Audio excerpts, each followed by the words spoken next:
I'm sending my apprentice, Darth Maul, to join you. The Force of Others, a Star Wars podcast.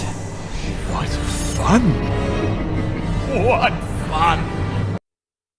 Hello there, and welcome to The Force of Others. I'm Matt Boydner. I'm Zachary Owen Turner, and today we have a Maul-filled episode for you. We're going to review Shadow of Maul number 2, the comic that came out, and then we're going to review Maul Shadowlords episode 3 and 4. And then we'll go over our character death bingo as we do with everything with our Maul Shadowlord coverage. But before we get into all that, Matt had a game for us last week, so I got a game for us this week. I was thinking about different games, and I thought, you know, there's this trend of guessing songs, but only from just little bips of the song. So, to explain the game, the first one will be very easy, so you can get your hand on it. Okay. But I'm gonna play like 1 to 2 seconds as a like opener. That's gonna be very hard, and if you get that, great. If you and then we'll play another like 2 second snippet, and then a longer snippet that you should get it by. But for example, the easy one.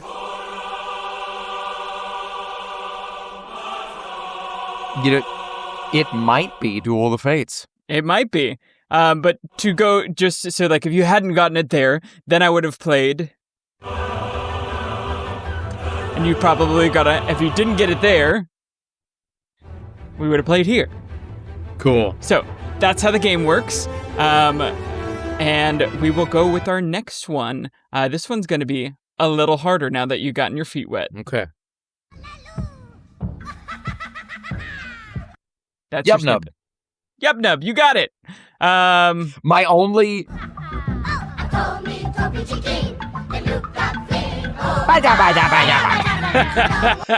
my only moment of pause was like, wait, is that Yub Nub or the victory celebration? Yep. That was my own, but yeah, as soon as it was Happy Ewok, I was like, dog, it's Yub Nub. Yub Nub, absolutely. Okay. All right. Awesome. Next one. Princess Leia's theme. Nice, dude, you're killing it.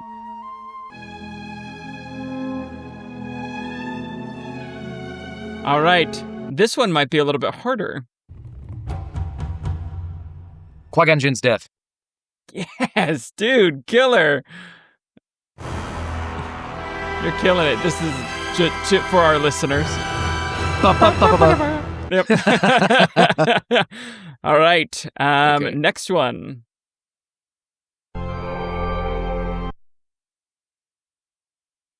I'm going to take a shot in the dark. Is that Ahsoka leaving the Jedi? It is not. So we'll give you another snippet. That was your guess, so we'll give you another snippet. Kanan's death. Nope, but close. You're getting closer.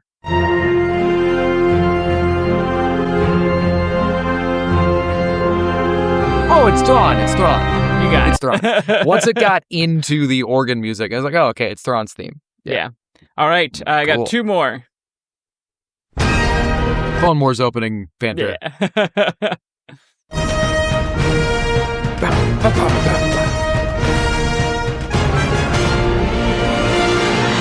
And the last song for you. You're killing it so far. That's your first snippet. Hard. So I think it's from Shadowlord. I think.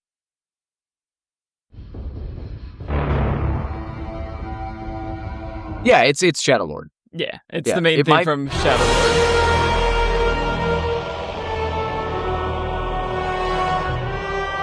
Yeah. For sure that is like the first thing you hear on the show. You know, had to throw some Kevin Kiners in there because he's as much done. as Star Wars sound as that. Well done. Excellent.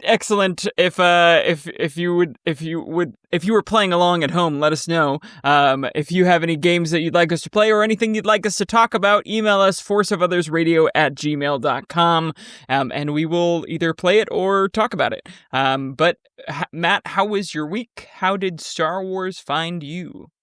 Well, first off, Zach, that game was really fun. I liked it a lot. Thank you. I had a wonderful week. I posted about it on my personal Instagram, which is basically tied to the podcast Instagram. Because if I'm on social media, I'm either talking about my theater job or my Star Wars would love to make it a job. But I recently got to, my wife and I did 10 years of having dated. That sentence was terrible. 10 years from your first date. 10 years from our first date, and it was funny, I almost put on social media, because the opening thing I put was 10 years ago we had our first date. I almost wrote 10 years ago we went on a blind date, but that wasn't technically true, and I told Jenny about it. She's like, yes, it was. I was like, well, no, it wasn't. Like, she saw me in a theater show and then asked me out through a friend, and then we messaged on social media for like a week or so. But yeah, so 10 years ago, went on a pseudo-blind date with this goofball Canadian, and it's one of, if not the best decisions I've ever made in my life. Oh. Love you, Jenny. You will always be my co-pilot in all things, if not my pilot, just because, let's face it. That's right, Chewie. and that's not knocking my wife. That's I'm saying. No. I know what being a good supportive partner is. Yeah, absolutely. So, real quick, as to how Star Wars found me, Zach, did you see the news about Mara Jade? That she's being kept intentionally, on the back burner? That Claudia Gray at a recent, I think it was at Gen Con. It wasn't Gen Con. At a convention. My bad research. But Claudia Gray, author of Star Wars Bloodline, Lost Stars, and a bunch of other canon novels. Excellent writer. Fantastic writer. Hard recommend, all of her stuff. But her quote was, a couple of times I was like, really? Really no Mara Jade? And they were like, nope. And then on the same panel, Timothy Zahn, the creator of Mara Jade, said he has also asked about bringing her back, and they said they've also been saying no. So, and I got a question about this. Like, Zach, why do you think that is? I think because it's really messy. Like, with the sequel trilogy that is already done, if she is, closer to that original, Legends canon of Luke's wife, that's really messy. You would have to do a completely kind of different version of her, and then everyone would be mad. And I think they're just like, we don't want the fan backlash of well, she's not Luke's, she's not with Luke Skywalker. Why is she showing up in the Clone Wars? What the heck, Well, and the thing about it is, you could do the exact same story and have her, spoilers for Legends, and have her die in the same way that she does in Legends. So I do think it's messy. I do think it's that at what point do you honor the character? Do you honor the character by changing it to make the character fit into canon? Or do you just not have that character exist in this version of Star Wars? Yeah. I think it's even simpler, honestly. People will say this is not true. It was. George didn't like the character. Filoni is not going to do something that George Lucas didn't like. Full stop. Because in Filoni's version, Jedi do not get romantically involved, period. But then it gets weird because Kanan absolutely was romantically involved with Hera. So it might just be... well, there was another quote that Filoni said a while ago, randomly, that he was like, Luke is like Frodo in a way to him. He's one of these mythical characters that, he does not get happy and settle down and start a family. He's had to bear the weight of greatness and bear the weight of this, journey. He kind of never gets over that. Right? He's always got more to do. Yeah. So, and I figured the Lord of the Rings reference would hit you. But that's how the character exists to him.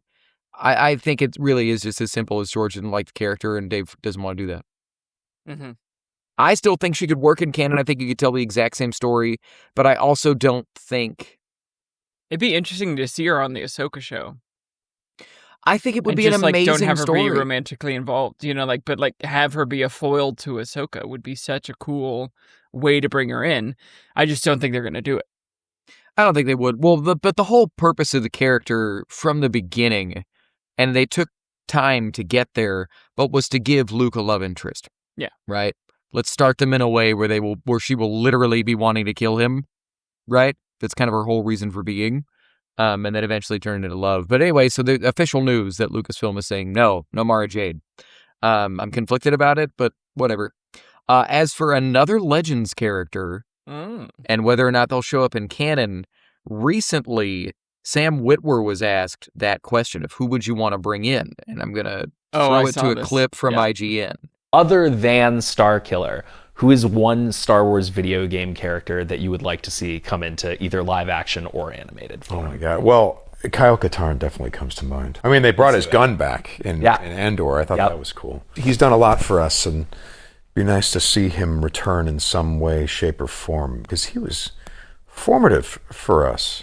Vanessa played Jan Ors in Jedi Outcast. Vanessa Marshall, who was Rook cast in our show. Royalty. Star Wars video game royalty. Yeah, we're so lucky to have her. She's fantastic. Pretty cool little shout out from Darth Maul himself to Kyle Katarn. It's funny, Sam got asked that exact same question at ScumCon last year, and he went the joke route. He was like, oh my God, I'm going to forget his name. Ben Quadraneros. Yeah. I don't know if you remember. But to hear him say Kyle Katarn, I gasped. Now, I know you haven't played Kyle Katarn games, but what's your reaction to that? I haven't played, but I know a lot of the lore because I was a big Wikipedia kid growing up, and I would just read. But no, I think it's great. I think it'd be really cool. I think you could definitely do it too, and not really have to mess with anything. I think he already fits. We've already seen his ship as well, and I think it was either Clone Wars or Rebels. One of the little kid pilot crews had his ship. That's the Outrider. That's Dash Rendar's ship. Oh, that's Dash Rendar. Yeah, sorry. Yeah. Wrong protagonist. It's all good. There's our Matt actually of the episode. Yep. But the other thing I liked from this interview is they asked him if he would come back as Starkiller, and he goes, "I'll shave my head right now." He's like, I would shave my head right now and jump right in. Yeah, that would be cool. You want to talk about a character that would have to change. Well, you wouldn't have... Well, he's older now, so it would be very interesting. That's the thing. It would be a completely different version of the story. Because whereas we kind of say that Mara could work if you take out certain aspects, Starkiller started the rebellion. Yeah. Right? On top of being overpowered in the universe of that game. Obviously, all that would have to go away. All of that could happen except for starting the rebellion and his family crest being the Rebel Alliance Phoenix symbol. But as for Kyle Katarn, you could do... I'm thinking real quick. You could do his entire story except for how he teaches Mara Jade for a bit. Yeah. You could do all of that in canon basically untouched. In that he and make a really cool TV show. Well, there was a bit where I kind of thought that's what Andor was going to be. Yeah. Back when I thought it was going to be a Star Wars-y spy show. Mm-hmm. Right? But that just Kyle is a former stormtrooper that becomes a rebel that eventually trains to be a Jedi. Yeah. You could totally do it.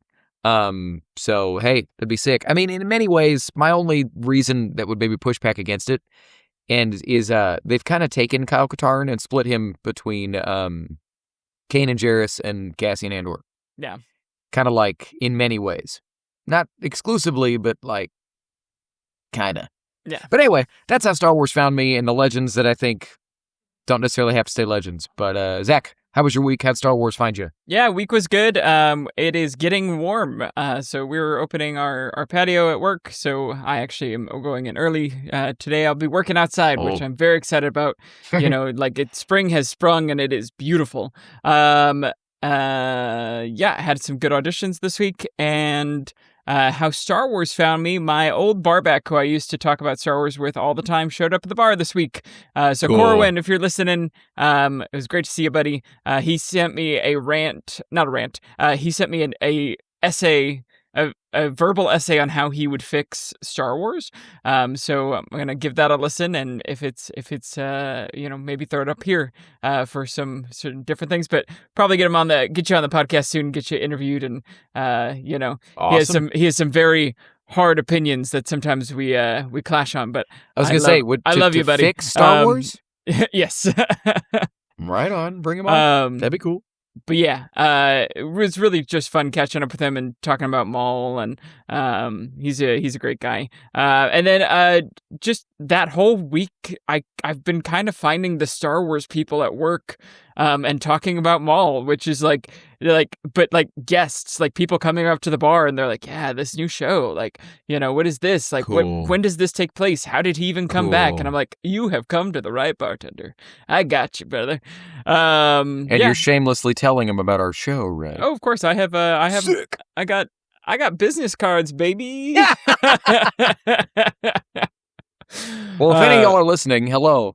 Yeah. But yeah, so that's been a fun way. Also, improv was super fun this week and talked a little bit about Maul with some people there. But that's kind of how Star Wars family this week, just this wonderful Maul season that we're in. So. And how wild would that be? You're a Star Wars casual, and I don't say that as a term of like a bad thing. Yeah. But you're like kind of like, yeah, Star Wars is cool, but that show is dope. You're talking about it with your bartender, and he's like, have you, like well, you said, you didn't know that he became a spider at one point on a trash planet, and there was this little slug that fed him. Well, yeah, I mean, yeah, they don't have to know about Morley. Morley was a strange choice. But, what are you talking about? He was wonderful. Bro, like, okay, so just how, not to say that I'm like right and everyone's broken, but like talk about just fan maturity. I remember being so angry at that episode when it came out because they kind of pitched that whole 4-episode arc as the return of Maul. Mm-hmm. And then the first 2 episodes were all about Ventress, no sign of Maul.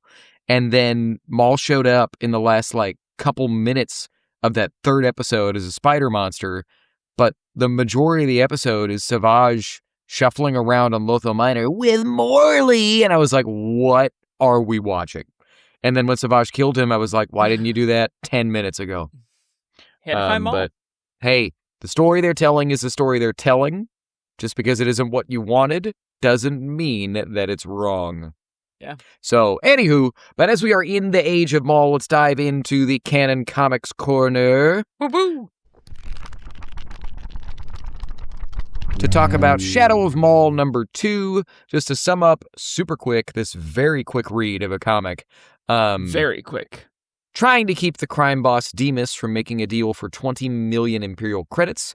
Police Captain Brander Lawson tracks an underworld droid down and tips off Vario, another crime boss, to blow up the deal. And that is everything that happens. And Maul shows up at the very end on the planet. Just like he did in the last one of, I'm almost there. And now in this one, I'm almost there. So it's like, all right. I am here, but I have done nothing. Soon. Okay. But, real quick side tangent. Did you see the video about Sam Witwer talking about how to do the Darth Maul voice? Green apples, baby. I'm about to go buy some green apples. I mean, I think that so many people are taking it literally, and I think that is not, like, he's not being literal. No, right? for sure. Like, it's a Sam Witwer bit.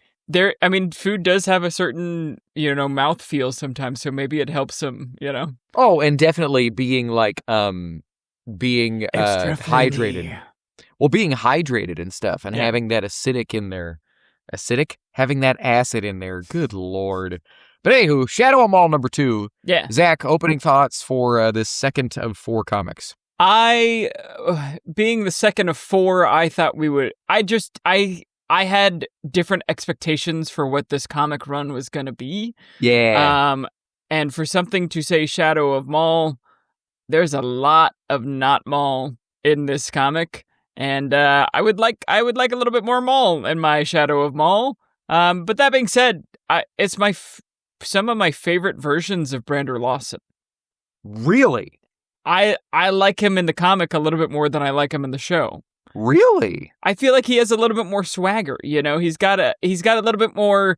He has more to do. He has more agency. It's about him, the whole comic is. But it's like, for some reason, he has a little bit more Han Solo in him.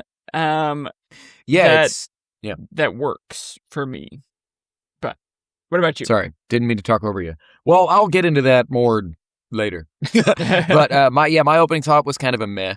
I mean, I very much expected that this is going to have minimal Maul, because again, if you're trying to make everything exist in as strict a continuity as possible, publishing is going to take small swings. Yeah. They're going to tell a story that's on the side of the bigger story.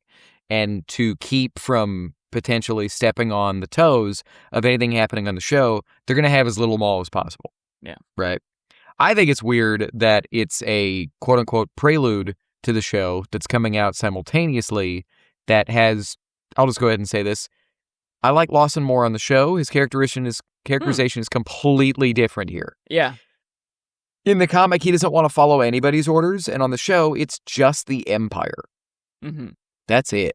Like he well, follows... I think the end of this is going to be him realizing that he has to follow some orders. Like, because you have to have some sort of character arc in this comic, right? You have to have some, like, point A to point B. So I think we're seeing him become the character on the show.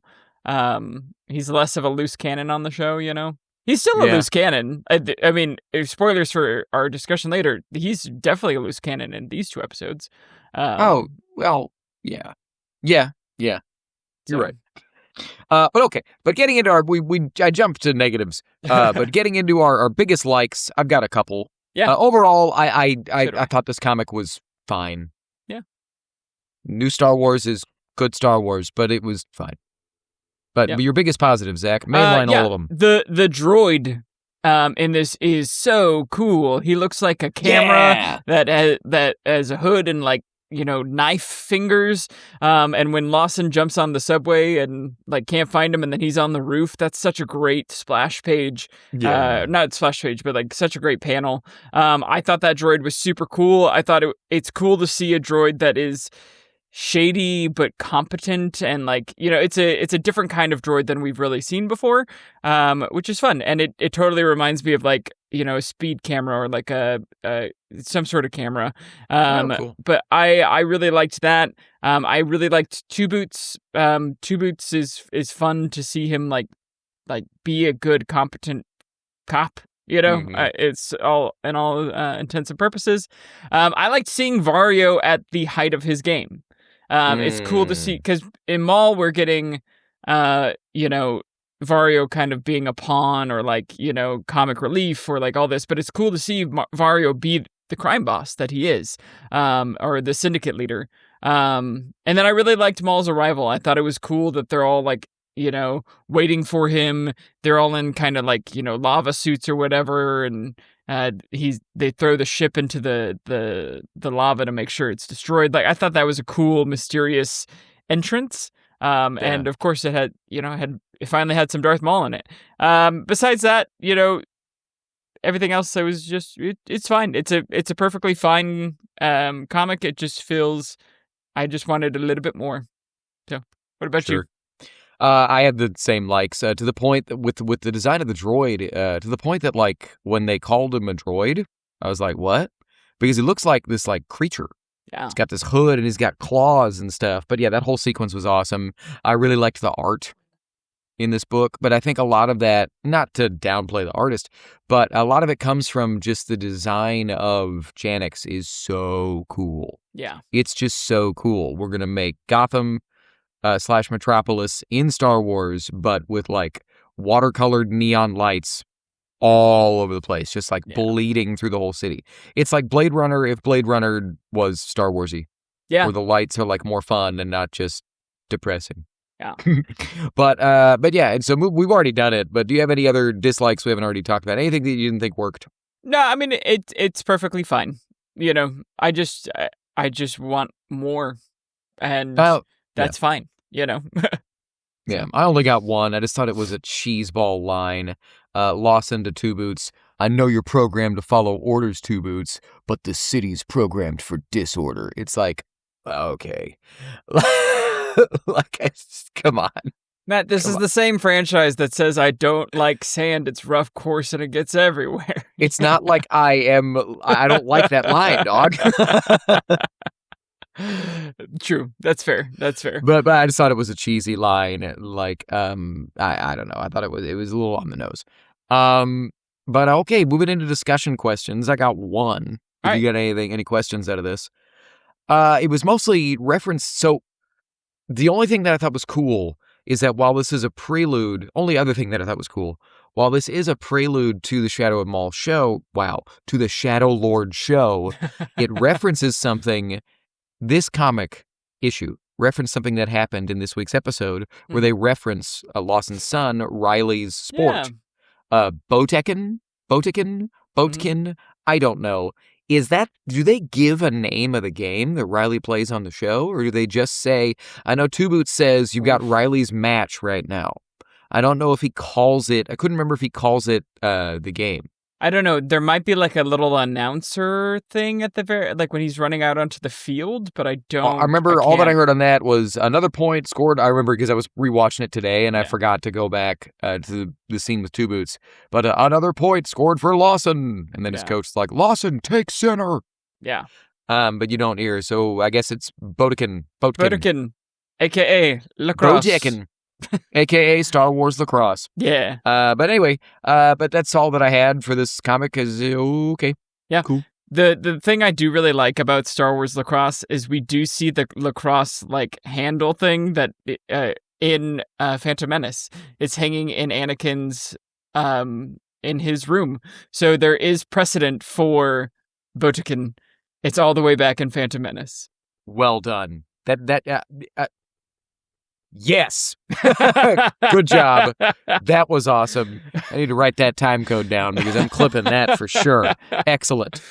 But okay, moving into really what we're talking about and what everybody's talking about, and that Star Wars is popular again for a little bit. Even people who aren't Star Wars nerds are watching this show. Let us all get mauled. Give us all of the Maul. I want to go to the mall and see Maul. Maulshadowlord. All right, Maul Shadowlord, episodes 3 and 4. The episode titles I did not write down, but I have them. No. Whispers in the Unknown and Pride and Vengeance. Thank you. I think. 2 really wonderful episodes. Matt, give me your opening thoughts or your quick spoiler-free review, and then I will give mine. Yeah. Quick spoiler-free review for this week. So the biggest thing that I want to say, free of any spoilers, this for me is Star Wars at its best, especially when you take into account this is through like the kind of the viewpoint of the dark side. But because it is not for kids, it is not for adults, it's for everybody. It is fast, it is intense, it moves so quickly, but it's also dealing with really complex morality and themes. I'm loving all the characters, the story, and the art, and the sound. The way Maul is manipulating Devon, no spoilers. Mm-hmm. This is some of my favorite dark side manipulation and gaslighting that we've ever seen on screen in Star Wars. You can tell that Maul is a character that was raised by Darth Sidious since he was a child. You can absolutely see that in the way that he's talking to her.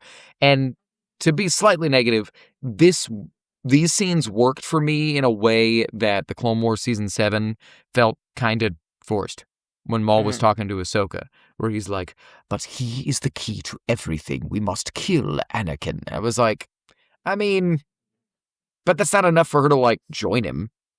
You know what I mean? Yeah. But whereas Maul is talking about how she needs to release her power, she has to do things. She shouldn't be hiding. She should be strutting, essentially, simplistically. Yeah. Fantastic argument. And last of the bit, I really, really loved that nobody except the cops want the Empire to come to Janix. And I love how the show treats... don't. Yes. Yeah. And I love how the show treats the arrival of the Empire as the end game. Janix has now been changed forever. But Zach, your spoiler-free review. Yeah, this show is best when Darth Maul is talking, which is fun because for a character who never talked or had very few lines in the original, man, the introspection into the psyche of Darth Maul is the best parts of the show and some of the best parts of Star Wars, period. Specifically, Whispers in the Unknown, you get some really awesome character development and character introspection that is fantastic. These 2 episodes felt like one movie together, which is really nice. I really like the 2-episode chunk that we're getting because together this is about 45 minutes, and it felt like a really nice, just meaty sandwich of an hour of Star Wars. And I really love everything that happens in this. All the characters work for me in these 2 episodes. Like, everyone's motivations are clear and defined. We got some really great introspection into characters like Iko Tiku Odaki that we hadn't gotten before. And it is just firing on all cylinders. And these 2 make me so excited for what the back half of these next 4 episodes are going to be. Yeah. 100%. 100%. We're loving it. Yeah. All right. Whispers in the Unknown, episode 3. I'm going to mainline my likes, and then Matt will mainline his, and then we will go from there. So there, I kind of mentioned it, but after the tea ceremony that Maul tries to do tea, he turns off the lights because Devin is like, no, I don't want to battle that way. And just some of the lines that we get are so great. During the tea ceremony, he says, "You are settled on who you believe I am. Would you like me to be that person? I am capable." Which is awesome because he's like, I'm trying really hard to be nice right now, but if you want me to be mean, I'm really good at that. And then when she finally pulls the lightsaber, he goes, "That's good, I can work with that, but you won't like it." And he turns off the light. And then just the light play, again, in the show, the light play, the lighting focus on this show is so amazing because it's just, he's literally showing up as like a ghost in the background of the darkness and her lightsaber. And again, just speaking truths to his own persuasion. Which is awesome. And then my favorite line, I think, is, "Well, frustration betrays you. I see your potential." When she finally, gets angry at him. So I think just all of the Maul and Devin scenes are so wonderful. Some other great things I really like. We got a little Lawson background where Two Boots goes, "Oh, your ex-wife works for the Empire. Is that why you don't want to call them?" Very interesting character moment of like, oh, so his wife left him, or they split, or whatever, or he did something that caused her to split, and now she works for the Empire. Yeah. Very interesting. Yeah. I'm sure that will show up because you don't put a gun in a scene without having it shoot later. Chekhov's gun for my theater folks. There you go. Two Boots versus Lawson is a very interesting dynamic that I didn't think we were going to get. Two Boots this entire time is like, oh, I want to call the Empire. Let's call the Empire. Let's call the Empire. And then he doesn't. And then Lawson's like, no. We're going to wait. It was also really great to see Master Daki being a Jedi. He, mysteriously shows up at Lawson's kids' game, is like, hey, have you seen my niece? I'm looking for her. It just felt very, very Jedi and very, just a very cool character moment. And then at the very end, Maul's corruption of Devin and her finally choosing anger to get away or to defeat him. The music pops in there is really the music moments that we get there. You get a lot of the dark side themes that Williams has set up, the dun dun dun, and there's another one, but I can't bring it to mind right now. But really cool. And then him the entire time being like, I don't know your name. And then she runs away and he goes, I'll take that back, Devin. Yeah. That'll lead to a discussion question later. But those are my main likes. Matt, throwing it over to you. It's so good, guys. But so from the jump, we go right. For both these episodes, we go right back into the story at the moment the last one ended. So I'm gonna jump to a question.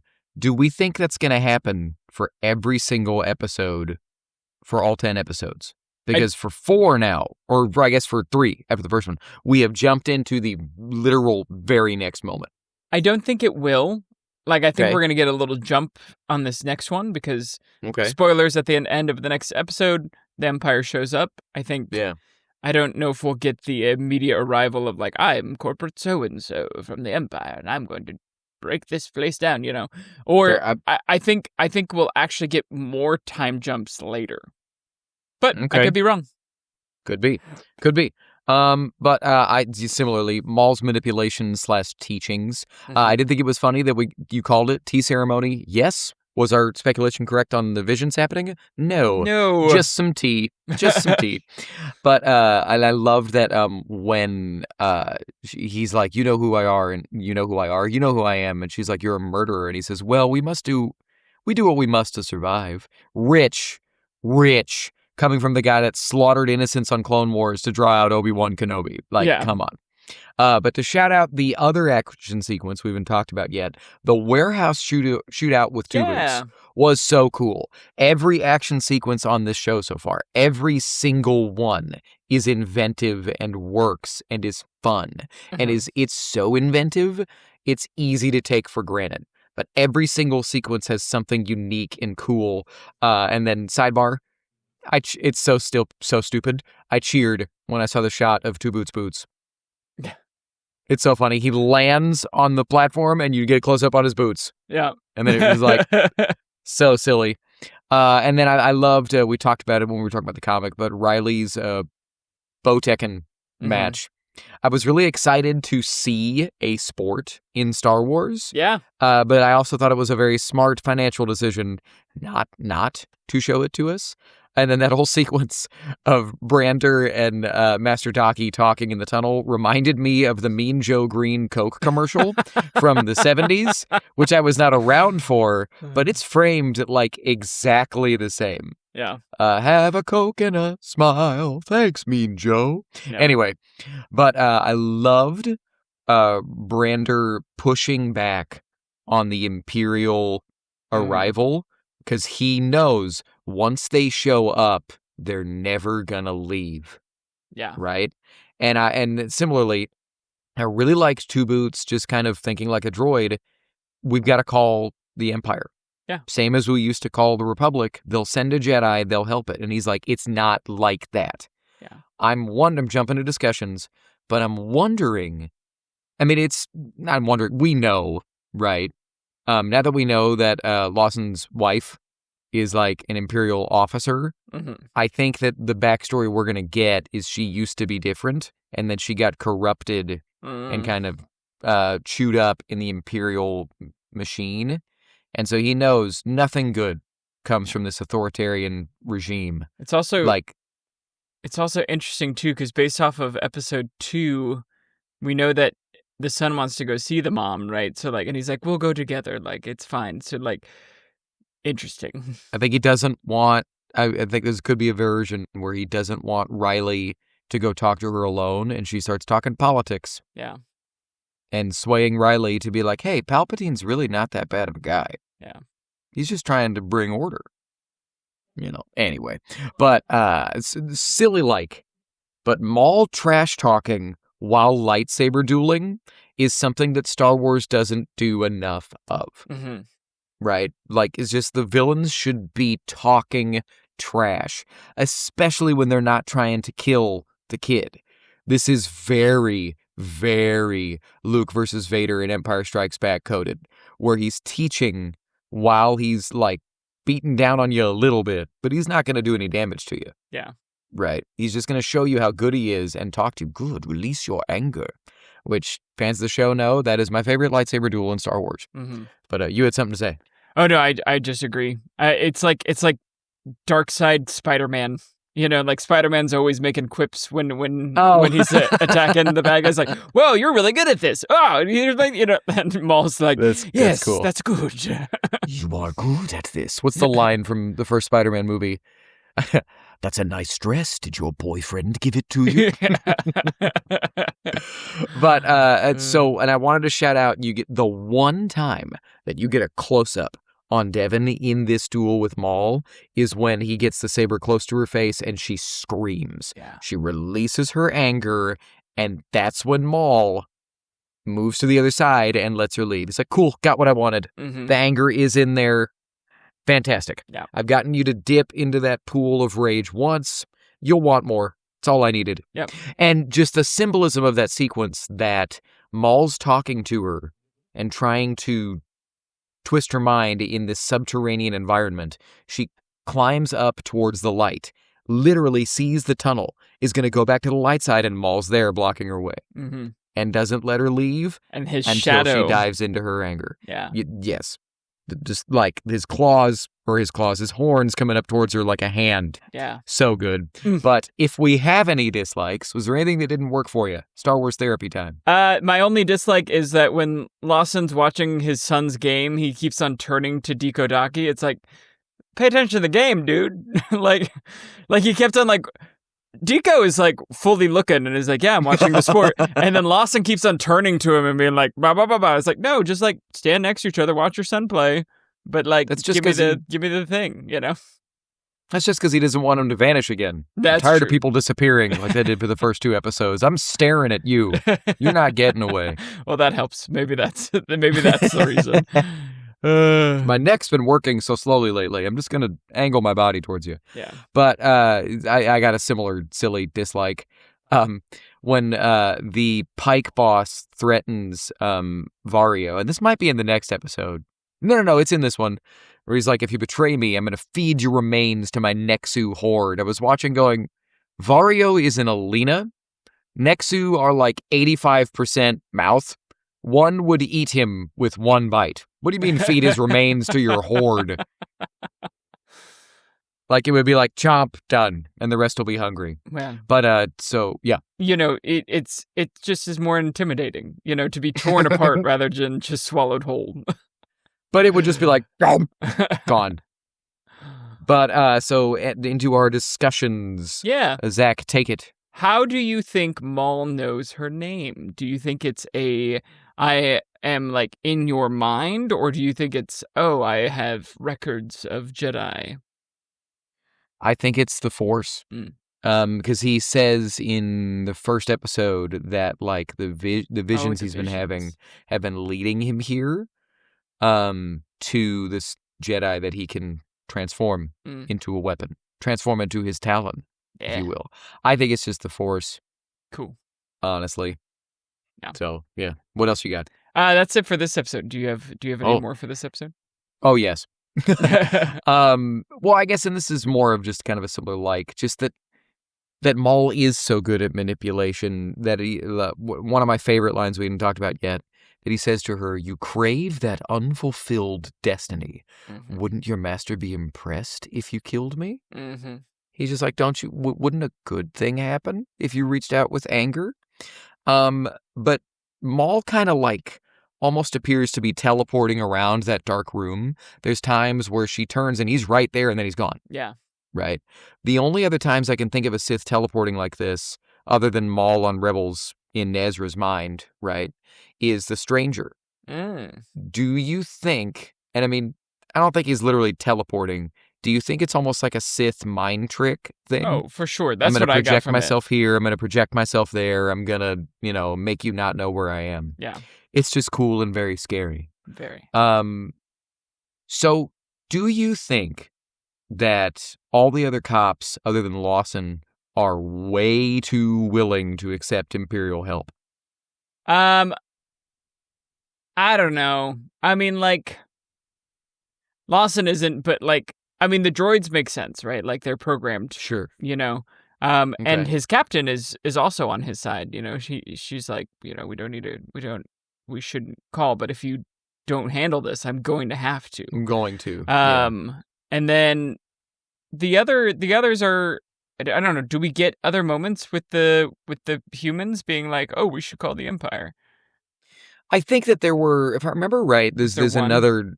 Yeah, there's another one, but the captain is like, I'm going to call them. Like, we need to call them if this doesn't work. Yeah. Like, she's like, hey, man, we need to do this. This is over our heads. Yeah. This is too much.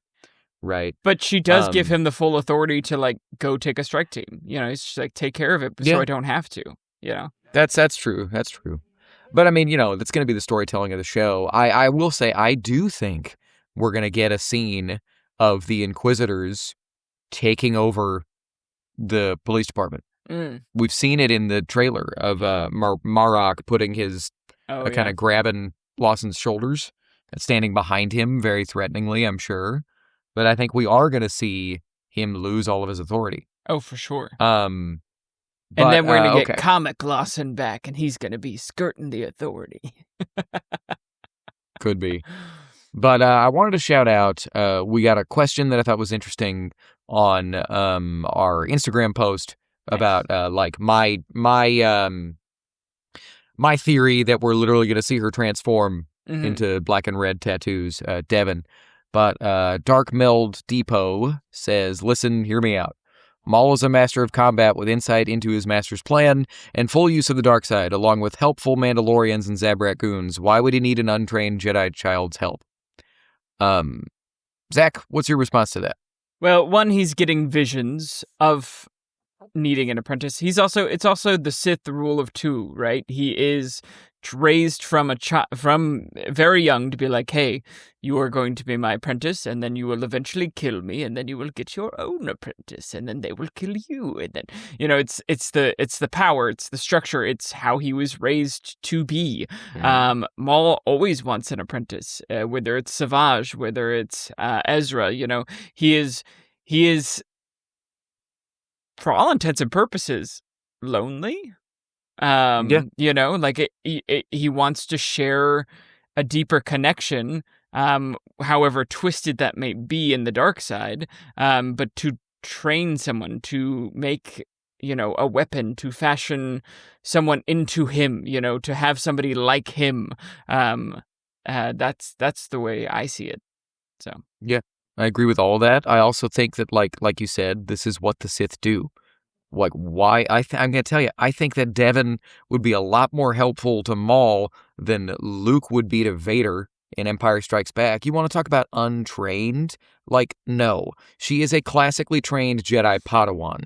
Luke kicked it with a frogman for like a month at most, depending on conflicting legend sources on Dagobah, and spent like a day with Ben Kenobi 3 years before that. Like, she's very well trained, and we see all over Star Wars, a Force sensitive makes the difference. A Force sensitive tips the scales, period. And like you said, Maul doesn't think he can do it himself. Maul, like you said, Maul tries to get Savage, Maul tries to get Ahsoka, Maul tries to get Ezra. Maul's constantly trying to get an apprentice. Yeah. So why does Darth Maul need Devin Azara? Because he can't do it himself. And a Force user is more useful than unforce sensitive Zabraks and Mandalorians. Yeah, is my answer. Well, I was speaking of like the training and the untraining. I was listening to a soundtrack show with Collins, and he pulled up a clip from George Lucas talking about the lightsaber duels in the prequels and being like, the originals, they were kind of untrained, and like not even like it's an old man and an untrained boy, versus, Jedi at the height of their power. They're going to be faster and stronger. So, 100%. Yeah.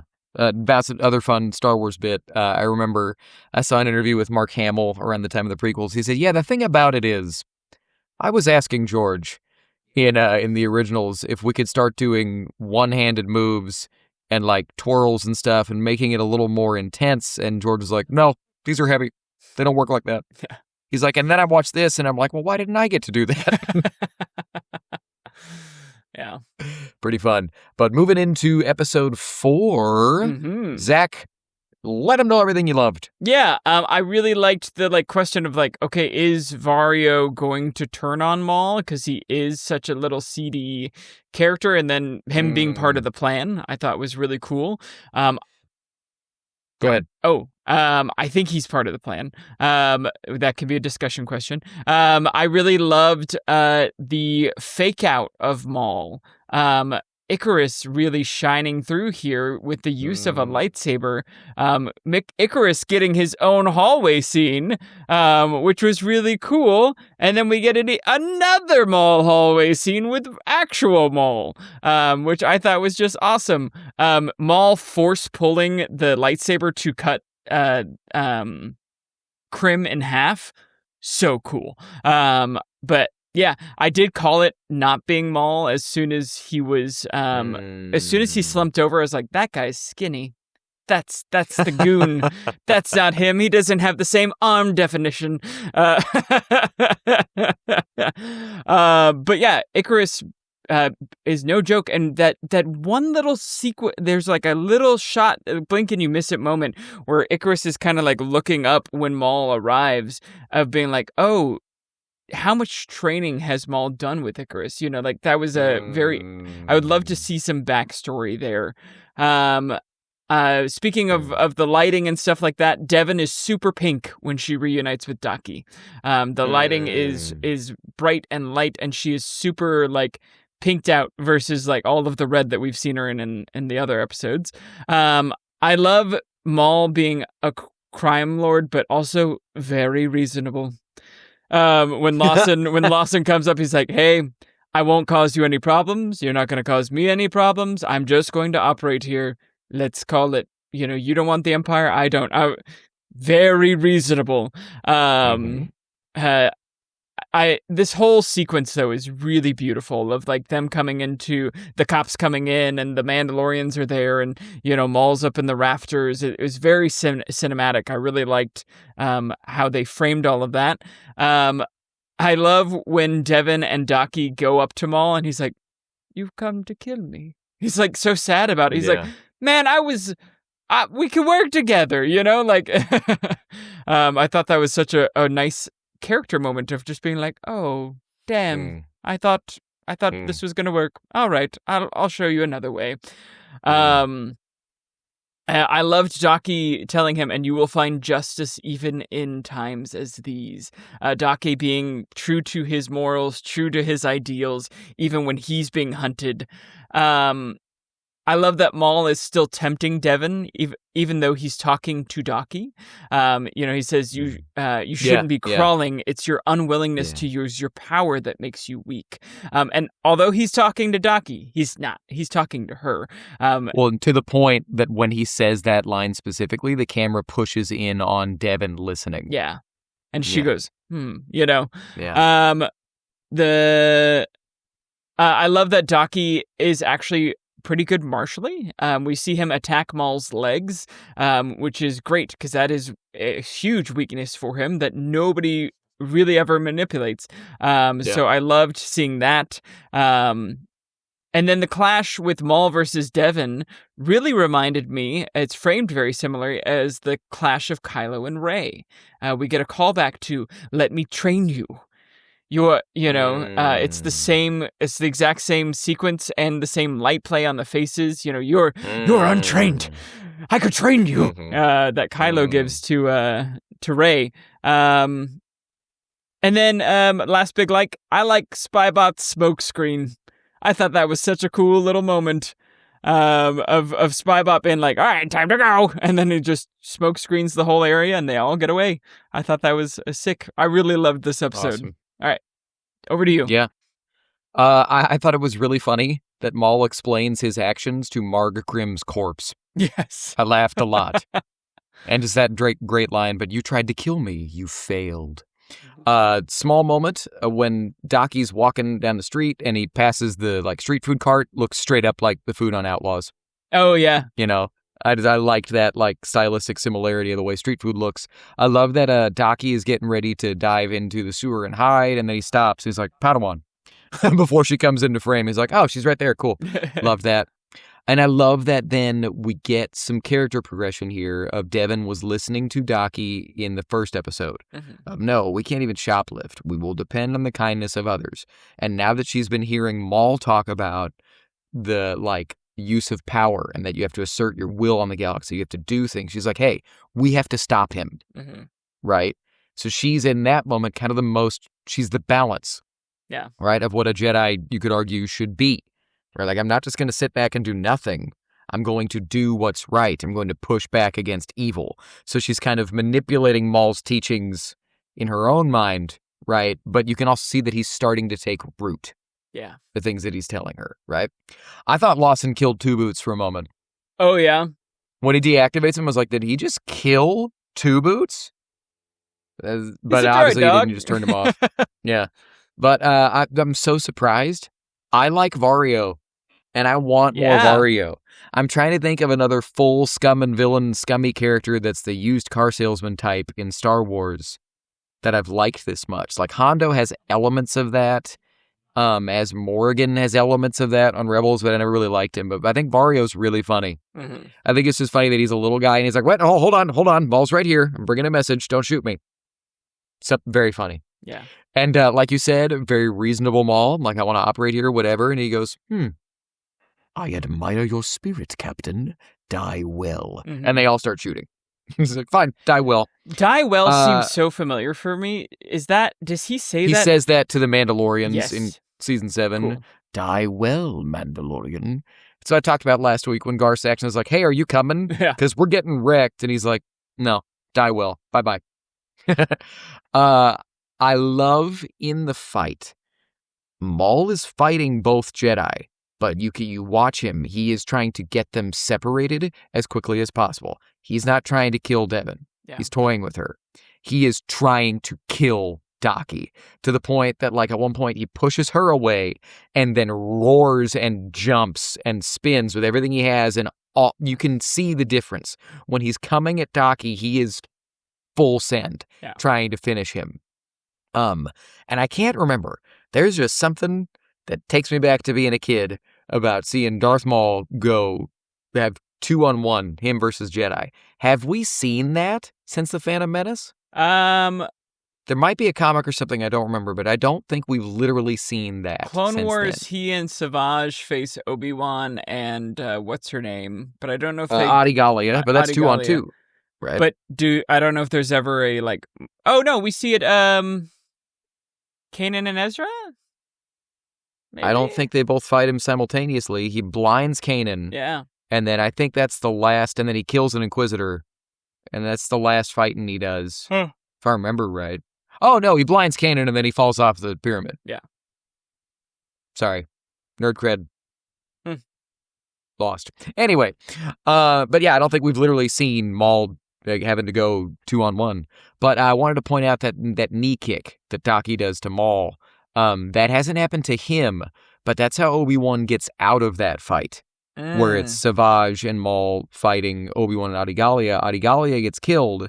Maul and Savage have Obi-Wan backed up, and you get this push in on him, and he's looking at, like, the way Savage is leaning with his leg, and so he just starts kicking it on every time they get a saber lock, and eventually he quite literally, like, shatters Savage's kneecap, like his whole leg buckles. Yeah. And then he cuts off his arm and gets out of it and starts running.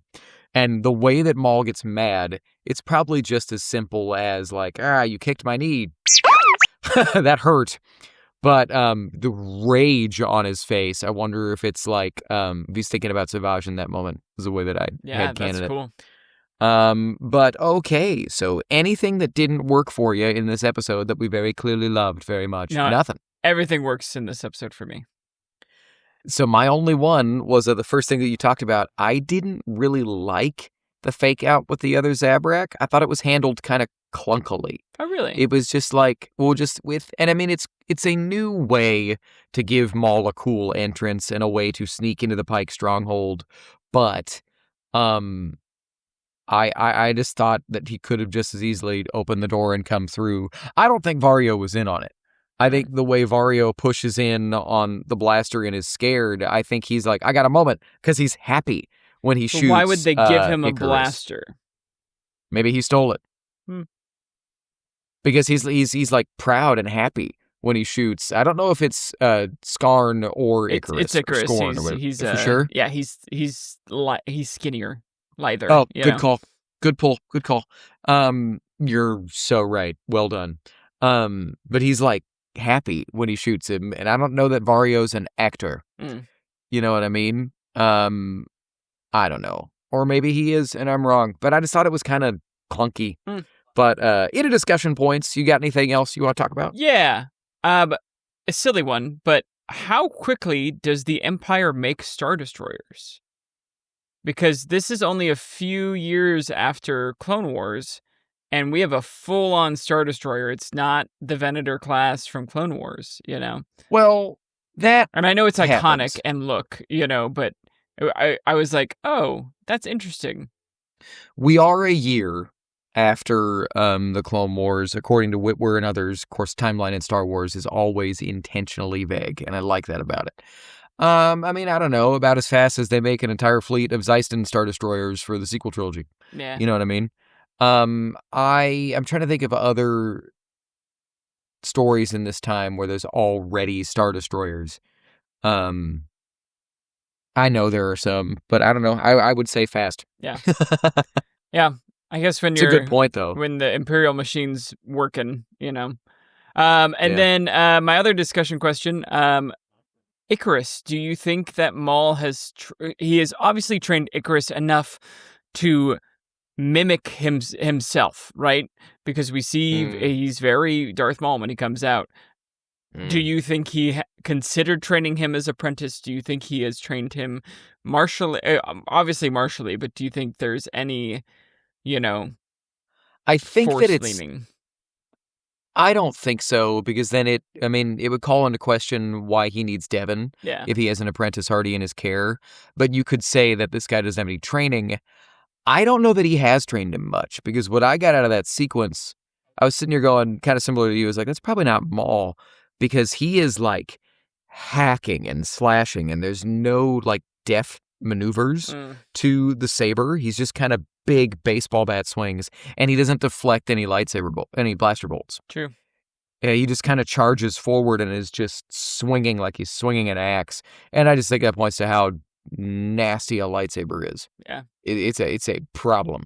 So like maybe it could be that he tried, and he's like, you're just a big bruiser. You're not going to be of use other than that. I thought it was interesting that he was willing to charge into battle like that without an ability to block blaster bolts. Yeah. Because I rewatched it. They were intentional. He never blocks any away. He just charges forward, which dumb luck, dog. Yeah. Terrifying. Yeah. But you got anything else? I got two, but it'll kind of wrap us up for, okay. I've got a similar one, but that would be kind of a closing thought question. But so now that we've seen Maul reacquire control of the Pikes, do you think we're going to see him slice and dice other syndicates to take them back over? Oh, yeah. On this season? Black Sun for sure. Bro, we better. Yeah. I'm just going to put this out in the universe. Please give us Prince Shizor. Shout out. Shadows of the Empire turns 30 in like 2 weeks. Yeah. But that would be really, really cool. Yeah. To make that canon. Speaking of legends that are canon, that's this episode. Legends that could be canon. But yeah, do you think we're going to see that this season, or do you think we're going to stay? We might not, because if we're going to pick up Empire, I think. Okay, so this will lead to my next discussion question for you. What do you think we're going to see in the next 2 episodes? I think we're going to get the Inquisitors, and I think once the Inquisitors show up, you don't have time to then also pull over, another syndicate. I'm actually kind of... Although we have seen character models for Dryden Voss, so maybe. But I don't think he would need to reacquire control of Crimson Dawn. I think that Crimson Dawn is Team Maul. Yeah. Would be my prediction. Because after everything goes wrong, I'll need to rewatch that Clone Wars moment where you see Maul talking to like his, Shadow Collective bosses, and who all's there. Because I don't know that because Dryden Voss is alive, we can put together that he never betrayed Maul. That's true. I would say. I don't think you betray Maul and live to talk about it. Yeah. Right? Unless he can use you. But to answer your actual question, I think we're just full on Empire from here on out. I think we are now focused on Devin deciding how she's going to push back against the Empire. Yeah. Would be my prediction for the rest of the show, because we have had 4 episodes. We got 6 to go. We got 3 more weeks of this, walking up to Star Wars Day. Well, and looking at the next 2 titles, Chapter 5, Inquisition. So I think pretty clear there. And then Episode 6, Night of the Hunted. So very interesting. Ooh. Well, speaking of hunting Jedi and everything else, do you think, because I'll just bring this up from time to time, I'm sure we've talked about it on the show before, do you think there are too many survivors of Order 66? No. Me neither. I like it. It's a great story beat. There were Jedi out in the galaxy, and they were warned. Like if Obi-Wan was like, if Obi-Wan never got off the message to be like, hey, don't come back, then it would bother me, because they would eventually all come back and get slaughtered, But he got the message off, so yeah, no, I'm cool with it. I agree. I don't think there are too many, and I don't know that there will ever be too many, because they've said all over the place there were 10,000 Jedi Knights at the time of the prequels. Yeah. If it gets to where we've seen like 1,000, it's like, okay. But now we've seen like 100-something. So Order 66, we can assume, was about 99% effective. Yeah.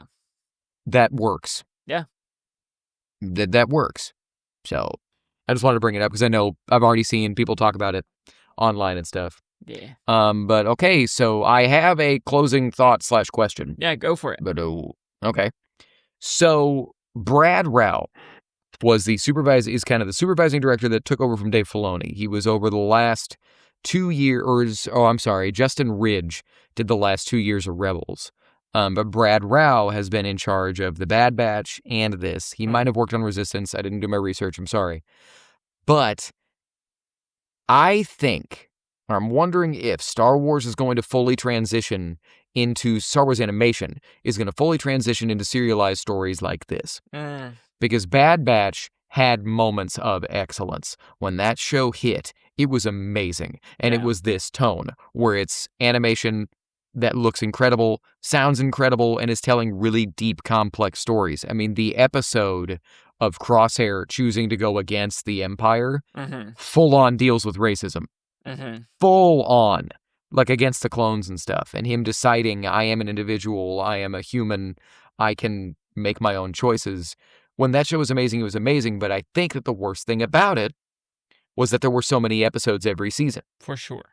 When you do that many episodes, there's going to be the dreaded filler. There's going to be some episodes that are kind of meh, as opposed to, and we already know we're getting at least 2 seasons of Shadowlord, as opposed to we're going to tell 10 episodes that they've said are going to be a really serialized, tight story. Yeah. Right? We're going to all killer, no filler for half the amount that we did on the last show. And then we're going to do that for a couple of years.